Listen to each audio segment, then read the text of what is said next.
In this sequel to Rise of the Planet of the Apes, it has been over a decade after the emergence of the ALZ-113 virus, which has subsequently spread across the planet. The illness and conflict have mostly killed out the human population, but the ape population has prospered and grown. A news story montage is shown on a globe crisscrossed with red lines, with images of growing human violence that has also contributed to the instability. Caesar, Andy Serkis, the chimp leader of the apes, is with his fellow simians in Muir Woods, north of San Francisco. When a large herd of deer begins stampeding through the woodland, his subordinate Koba, Toby Kebbell, keeps an eye out and warns Caesar, through sign language. For the hunt, the apes pursue them, catching some of them. Blue Eyes, Nick Thurston, Caesar's offspring, goes for a wounded deer but is mauled by a bear. Blue Eyes is injured as the bear claws at his chest, and Caesar rushes in to help his son. Caesar is outmatched and summons Koba. Koba leaps onto the bear and spears it to death. Caesar appreciates Koba for his assistance and advises his son to deliberate before acting. The apes return to their safe haven in Muir Woods. They've built residences and even an educational system, all under the leadership of Caesar's close orangutan friend Maurice, Karen Conoval. Caesar returns home to care for his ailing wife Cornelia, Judy Greer. She gives birth to an ape baby. Caesar summons Blue Eyes to meet his new brother. Following that, Caesar finds Maurice and expresses his admiration for how far they have gone as a group over the years. Maurice inquires if he still considers people. Caesar admits to doing so on occasion. Blue Eyes and his pal Ash, Laramie Doc Shaw, son of Rocket, Terry Notary, are strolling through the woods when they are approached by a human named Carver, Kirk Acevedo. Carver draws his revolver in self-defense and shoots Ash. The gunshot alerts the other apes and the humans with whom Carver is traveling, commanded by a man named Malcolm, Jason Clark. The apes charge through the woods towards the humans. Caesar orders them to go. Alexander, Cody Smith McPhee, Malcolm's kid, drops his suitcase and is obliged to leave it behind. Caesar sends Koba and 2 other chimps to follow the humans. Malcolm and the humans return to their section in the San Francisco ruins, informing their commander Dreyfus, Gary Oldman, about the apes and Caesar's ability to communicate. The humans' goal is to obtain access to and activate a nearby hydroelectric dam in order to supply their village with enough restricted power to last them a little longer. Meanwhile, Caesar rallies his apes and rides their horses into the city to confront the humans. Caesar proclaims that the apes do not want war, but that if necessary, they will fight back. They also give Alex his luggage back, and Caesar warns the humans not to return to their forest sanctuary. Dreyfus addresses the humans, energizing them and feeding their mistrust of the apes as well as their rage at what has occurred. He later speaks with Malcolm, who informs Dreyfus that if given enough time, he can persuade the apes to allow him access to the dam and remove the blockage to generate power. Dreyfus agrees and assigns Malcolm this assignment for 3 days. Malcolm gets ready to go out with a few humans. Ellie, Carrie Russell, his nurse wife, volunteers to accompany him, but he prefers that she stay at home with Alex. Alex hears and resolves to accompany his father. Malcolm and his companions return to the woods, allowing him to explore the sanctuary on his own. He is kidnapped by guerrillas and brought before Caesar. Malcolm assures that he means no harm and is merely interested in getting to the dam. He demonstrates his ability with the power systems to Caesar and the apes. Caesar agrees to let Malcolm finish the job, but he and the others must first hand over their weapons. The apes disassemble the firearms. Koba approaches Caesar and expresses his distrust for humans, owing to his experiences in the Genesis labs, which left him with several scars. He also does not appear to approve of Caesar's fondness for people. Caesar, on the other hand, sees this as an opportunity to make peace with the humans. The people established a camp in the woods. Foster, John Eyes, a human, points out that the apes are stronger since they don't need as much power as humans do because they can adapt to their circumstances more quickly. Carver also confronts Malcolm and Ellie, both of whom had lost loved ones to the virus, Malcolm's first wife and Ellie's kid. Caesar and the other apes prepare for another hunt, but Koba is missing. He has led 2 other apes into the city, where they encounter humans in their compound with rifles, effectively uncovering their stockpile of weaponry to use against the apes. Koba encounters 2 males who are pretending to be playful chimps, blowing raspberry and hooting. The 2 men order him to go because they still consider him a threat. Koba turns and walks away, his trademark sneer returning to his face. Malcolm, Carver, and Foster work in the dam to clear the obstruction.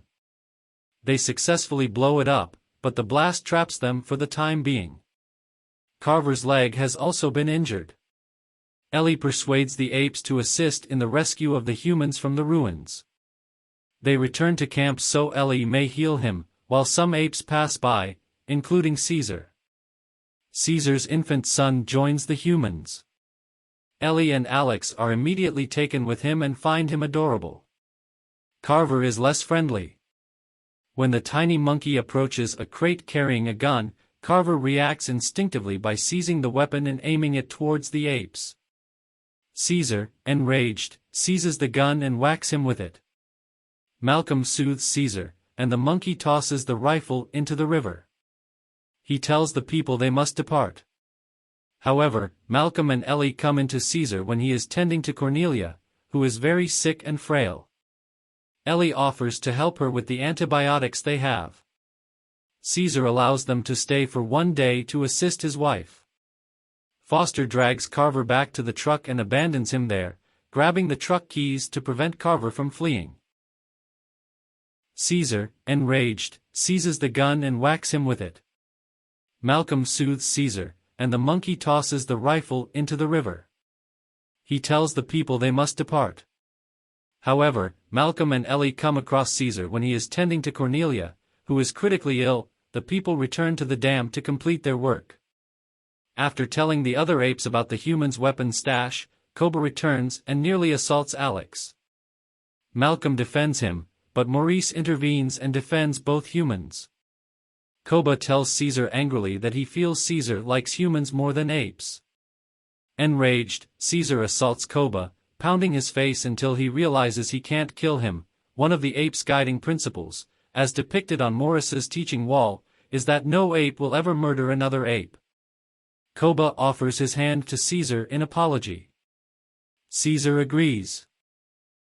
"I'm sick and feeble." Ellie offers to help her with the antibiotics they have. Caesar allows them to stay for 1 day to assist his wife. Foster drags Carver back to the truck and abandons him there, grabbing the truck keys to prevent Carver from fleeing. When Koba returns to the compound, he finds the same 2 men drinking together. He reprises his goofy chimp performance to delight the 2 men. They offer Koba their bottle to drink from, but he spits it out. Koba takes one of their firearms and murders the 2 soldiers while their attention is diverted. He leaves with the firearm and later discovers Carver in the van. Koba drags him out of the house and beats him to death. Malcolm and his gang had successfully reactivated the generator and were able to play music by evening. Caesar leads Malcolm and the others to a higher level to show them the city's lights coming on. Cornelia has also improved. Just as everything appears to be in order, Koba appears with the weapon. Only Caesar notices him before Koba shoots him. Caesar falls to the ground from the tree.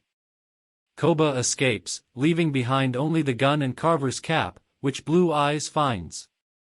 As the other apes get afraid and wild, Maurice orders Malcolm, Ellie, and Alex to flee. Koba persuades everyone that humans shot and killed Caesar. He gathers all the males and charges into the city, forcing Malcolm and his family to flee.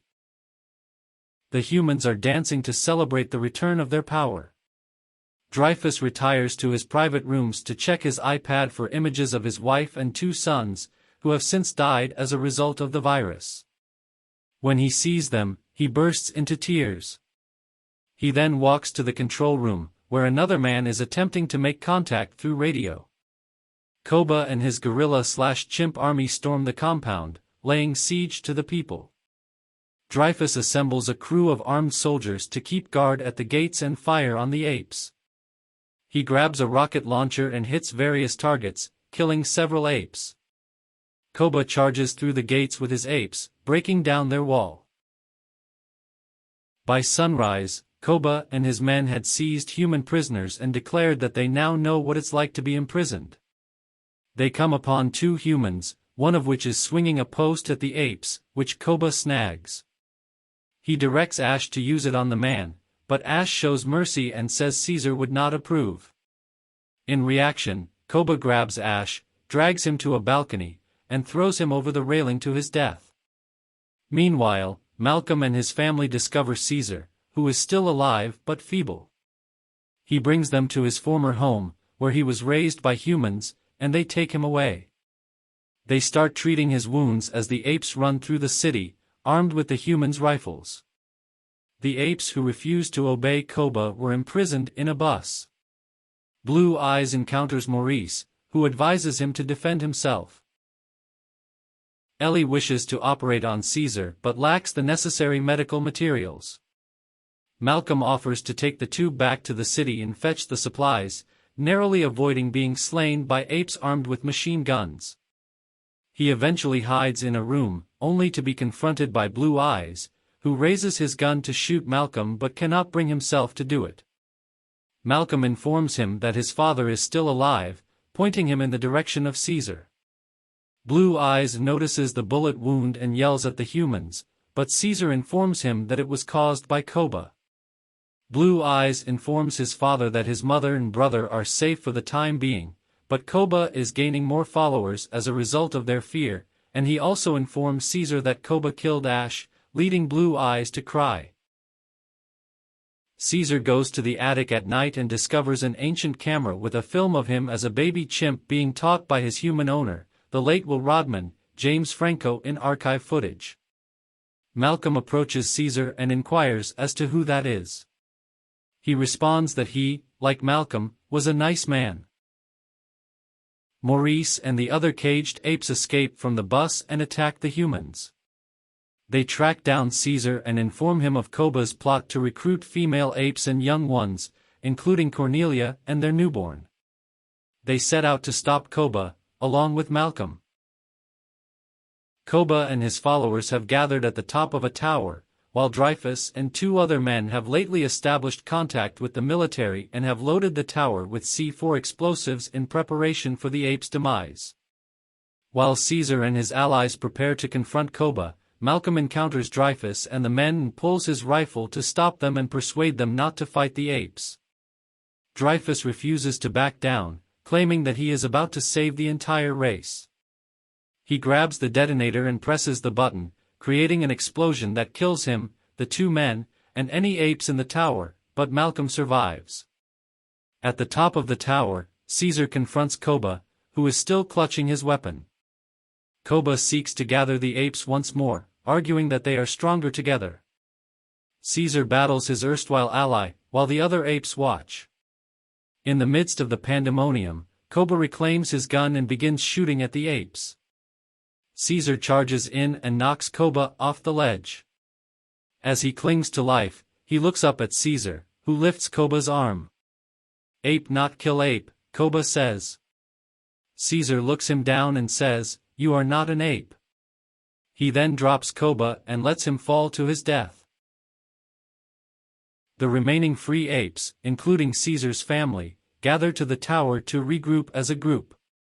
Malcolm travels up to see Caesar and tell him about the approaching military forces that will endanger his family and spark a conflict. Caesar claims that an ape has already begun a battle and that Malcolm must go protect his own family. They realize their relationship, but also that the chance for peace has passed. Malcolm flees, leaving Caesar to command the apes, who all kneel down to him once more.